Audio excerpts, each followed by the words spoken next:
bu fa jógee daan def gestion de débit daanu def tamit mottalante ci ay xalaatu liggéey maanaam xalaatu liggéey mooy am na ci ay liggéey yoo xam ne dafa dëppook jamono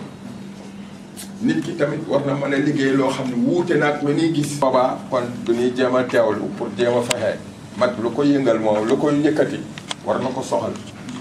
bu boobaa nag ñu teewlu mbir mi jéem a fexe ñu fi jëlee gàttal ci door lu ma mën a maa ngi leen di balaa. ñu balu àq di leen balu àq di ñaan yàlla mu jéggal ñu. ñooy baluwaat àq bu baax nag parce que ñoo fi waroon njëkk mais fañ jógee dafa xaw a sori moo tax. ndax ñun chaque week-end yàlla day def moom Taïba la ñu koy passé fa laa xëyee ñu ñëw loolu moo tax ñu xaw a naaje suñu kàddu du ci sori xanaa di sant yàlla di sant ñëpp mais di sant secrétaire général Pape Alé Diallo parce que bu liggéey bi demee nii di dox bu baax te man nekkuma fi c'est parce que moom rôle bi mu war a joué mi ngi koy joué bu baax ñoo ngi koy sant di ko gërëm di kontaan ci liggéey bi muy def yow aussi Sadi ñoo ngi lay sant parce que dégg naa sa tur lu bari dégg naa sa communication ak secrétaire général lu bari parce que lu ngeen wax rek après rendre na ma compte li nga jàppee ci liggéey bi ak li nga jàng ci atelier ba léegi-léegi ak liñ lay fi ñu lay formation bi ñu lay def léegi-léegi du benn te ki nga xam ni moom ay xale dafa jamono tolloo loolu moo tax ku ko xeeb da ngaa xaw a umpale mais formation mooy lépp ñun nag bu ñu booloo def fédération des artisans de Pikine dañu def artisans yi amuñu ko ñu jéem ko jël indil leen ko loolu moo jur lii en tout cas ñoo ngi ci kontaan trop di ñaan yàlla bu mu nekk suñu mujj formation ñu amaat yeneen yu gën a bëri en tout cas kontaan nañ trop ñoo ngi sant aussi membres yi nga xam ne bindu nañu ni dañu bëgg formation bi ñu indil leen formation bi ñu ñëw wuy si ñoo xam ne sax même bindu wuñu woon mais jàpp na ni kon liste bi du manqué ñu bàyyi lañu bindu woon ñëw ñoo ngi sant ñëpp ñoo ngi gërëm ñëpp en tout cas kontaan. 600 gën gaa gudd 600 ça dépend ci nun ko buggee ci toogaay gën gaa gudd 600 bu ñuy liggéey ci atelier du nekkal parce que ce qu'on fait on fait une analyse de fabrication parce que démb waxoon naa leen liggéey dafa am lu ñuy wax étude parce que buñ la waxee liggéey doo ko ñëw rek dal ca de l'ouvrage maanaam da nga ko defar maanaam benn misaal mooy exemple mooy nga dessiner boo ko dessiner ba pare da nga koy faram-fàcce parce que muy lal muy armoire muy bunt daanaka da ngay boole pour dara taxaw loolu ñuy étude boo defee étude bi ba pare lii ngay def feuille de débit mooy analyse de fabrication mooy naka laay fexe ba liggéey loolu ci biir loolu da yaa ngi gis fii ma def nombre mooy ñaata peut-être mën na doon ñaata montant ñaata traverse ñaata am na nombre am na désignation ñaata boobu lu mu doon bu dee ñaar nga def ñaari montant am na longueur nga ni ñaata la guddee toujours longueur yi nañ koy def en millimètres nga ni 2100 bu dee largeur bi yaatuwaayu montant bi nga ni 120 bu dee épaisseur bi nga ni 35 bu dee matière bi nga ni bois fraqué wala bois wen wala bois dimb observation bant bu nu raboté bois raboté lii mooy feuille de débit c'est un outil très important parce que bu fekkee ne yaa ngi liggéey série ñëw ba ci bant yi te xamoo looy dagg fekk ne lii defar nga ko ci ñaar nga xam li ngay soxla li ñuy wax la feuille de débit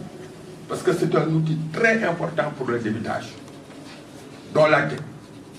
yow boo ñëwee sax nu jox la sa feuille de débit yow war nga mën a xool naka ngay liggéey kii c'est un outil important léegi dafa am ni ñu koy def lu ci ne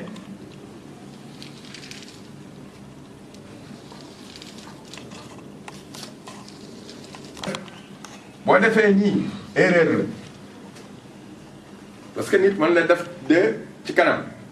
mën na def 1 ci kanam mën na def 3 ci kanam donc toujours bu dee 4 nga def 0,4 pour mu bañ a am erreur lan la ay tànk nga ne pied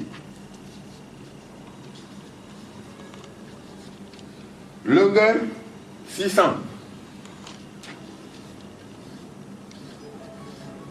largeur yu tànk yi xam nga kii gën ngaa bëri 4 la bu la neexee sax daf ko 30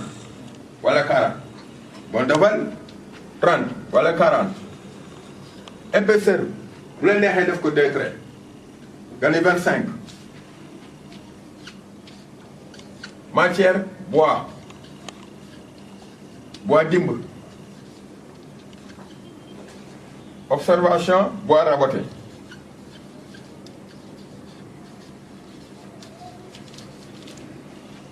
foofu xam nga pour benn rek feuille de débit bu la neexee nga ni pour réaliser mooy li ngay liggéey pour réaliser un tabouret man ne nekk man nga ko tuddee tabouret nga ni feuille de débit pour defar benn tabouret nga ni 4 pieds laa soxla longueur 600 ma def 6000 longueur 600 épaisseur largeur 40 épaisseur 25 matière dimb bois raboté xam nga tànk yi déjà ni muy mel pour benn rek léegi mu des yi loxo yi moom itamit là c'est des traverses nañ ko tuddee traverse moom itamit benn ñaar ñeent 0,4 traverse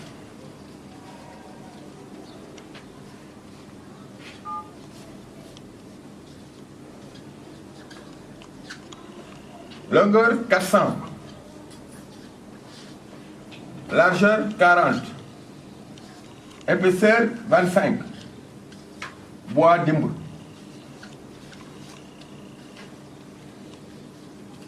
bois raboté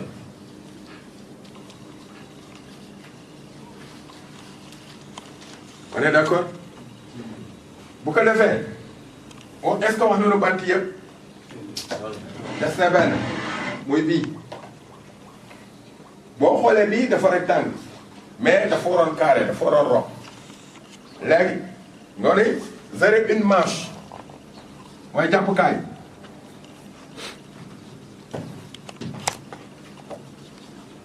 longueur ça dépend bu la neexee mën nga ko def 25 bu la neexee mën nga ko def 20 ça dépend nu nga bëgg mu toll mais bii ci gàttal nañ ko def 22 220 bon largeur moom épaisseur bay tolloo 30 épaisseur 30 parce que dañoo bëgg mu carré mu rond bois dimb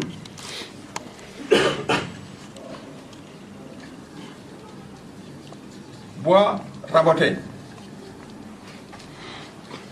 loolu doon soxla ci bant ak lan xam nga traverse bi tollawut ak bii ñaari traverse tollawuñu te dinaa leen wax lu tax nga ne 0,1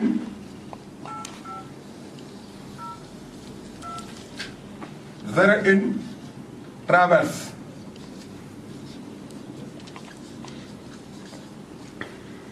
mooy bii bon malheureusement kenn am fi mètre. waaw nekkatul booy dama la ko gis. une traverse de 280 hein. Épaisseur.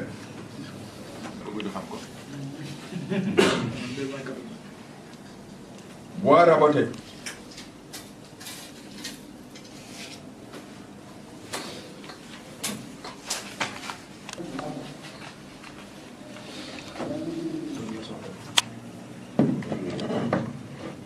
kii ko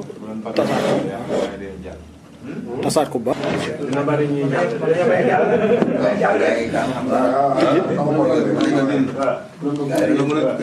tijji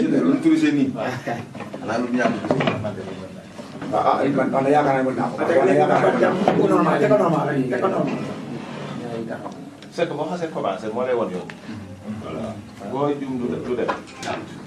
largeur 20 dinañ ci mën a am prix bi lii la ñuy coûter dinañ ci mën a am suñu cadre complet bu ñu amee benn planche bu 4 mètres 50 28 bu ñu amee benn planche bu 2 traites traquées 4 mètres sur 32. muy war a jël cadre bi encadrement yi panneaux yi ak papier disque yi nga xamante moom lay àndal. donc loolu lay doon ñu ngi calculer ak comme ginnaaw ci booru géej la ñuy wax ne lay monté ak yooyu ñu calculer comme lettonné ñu ngi ko calculer benn paire bu ci nekk 1000 francs 4 paires yi. donc vis lettonné tamit lañ ko calculer paquet bi loolu serrure bricard lañ ci bëgg a def mu diggee ñu kool yi ñu doog bu ñu ciy jàppale bu ñu ko pointé journée minimum 2500 dina nekk 5000 francs ñu calculer waale mën na am bu parawee it ñu 2500 yaakaar naa moom lañu jàpp loolu lañu jàpp 2 jours yi mu nekk loolu beneen kii bi laa xamatul ci lan la si location am mu nekk lu mu gàtt. intérêt personnel loolu doo ko jox sa client. très bien loolu da nga koy garder. très bien. moo tax ñu liggéey ci ne léegi dañu soxla 8 portes bois rouge 8 portes bois rouge 75 waaye. léegi benn porte 80 bi porte yi ñu ngi ko liggéeyee bois rouge. loolu lañu ko def porte benn bu ci nekk. ak cadre madrier. yaa ngi dégg porte benn bu ci nekk ñu ngi ko bi ñu defee suñu calcul am nañu bi ñuy génne dañu génne planche 4 mètres 50. ñu prévoir bi ñu ko calculer porte bi mu ngi ñu jox 113 500 loolu la ñu porte bi jox benn porte bi bois rouge. léegi bi ñu ko calculer globalité nombre de portes yi mu ngi ñu jox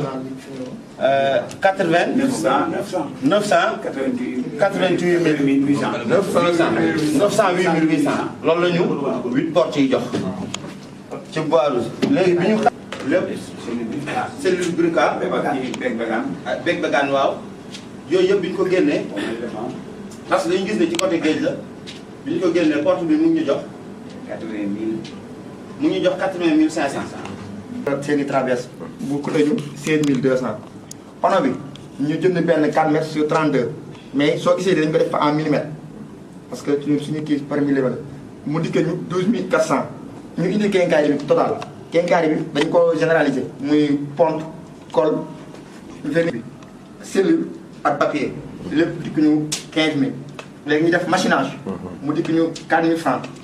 ñu des transport bois sooy jëndi bant bi 2000 francs ñu def main d'œuvre 40 000 francs benn porte bu ne dinañu dikk ay porte bu nekk. ak cadre léegi total bi dañuy dikk porte léegi cadre bi moo nekk nii benn 5,50 lañ jël 4,50 lay doon sur cadre bi 5,50 lañ jël sur 19 mais fii itam fii un trait lañ ko def pas mètre mais porte kii bi un trait lañ ko def mu dikk ñu léegi main d'œuvre 40 000 léegi porte bi su paree total danañ dikk ñu 97 000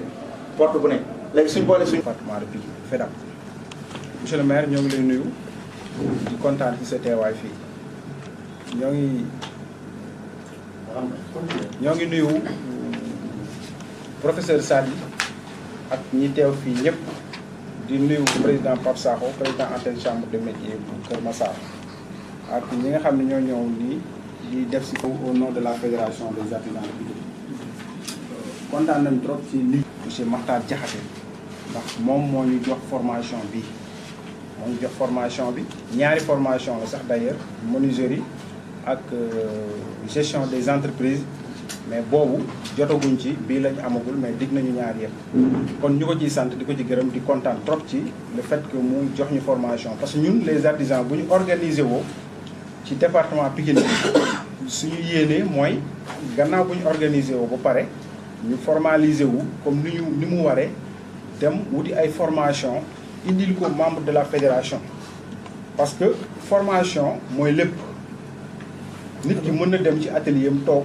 jàng métier am ba mokkal ko mais am na formation yoo xam ni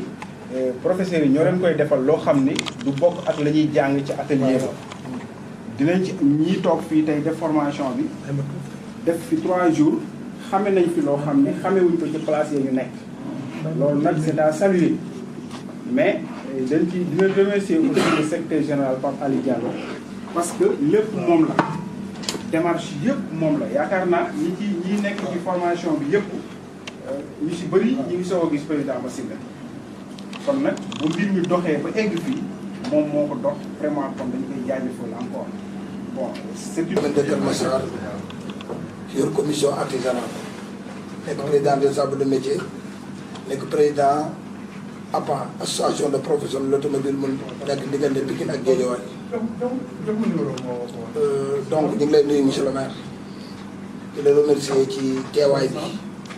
ndax ku ne xam na ne jot yombul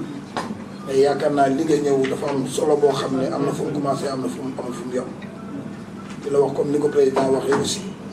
artisans yi pare nañ leen doon wax jeex na li am solo mooy li ñu dëgmal mooy liggéey moo leen tax a jóg ca pare nañ pour dem kon loolu aussi dama la koy yóbbante ci monsieur le maire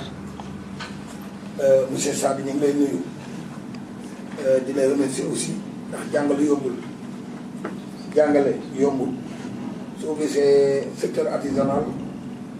am benn dynamique am benn sens dafa am pédagogie bu nekk seen bopp da ngay gis xale yi bu dugg école bu la romb du la nuyu wala mu lëgg say tànk wala mu ñëw ko say tànk di saaga kon donc ñu wax ni secteur artisanal mu ngi produit loo xam ne su ko état bi xamoon su ko commune yi xamoon je crois que duñ bàyyi artisan bi gën a tuuti mooy traîner waxuma laa nag des responsables. woon problème mu interlocuteur lañu amoon li ñuy wax dafa daj c'est vrai dafa daj du dañ la ndax lan moo ko dindi bu ñu nee fédération dafa ay association la fédéré bu ñu ñëwoon tey ñoo ngi ñibbi nii duñ bokk arrêt bu ñu taxaw ki day taxaw ci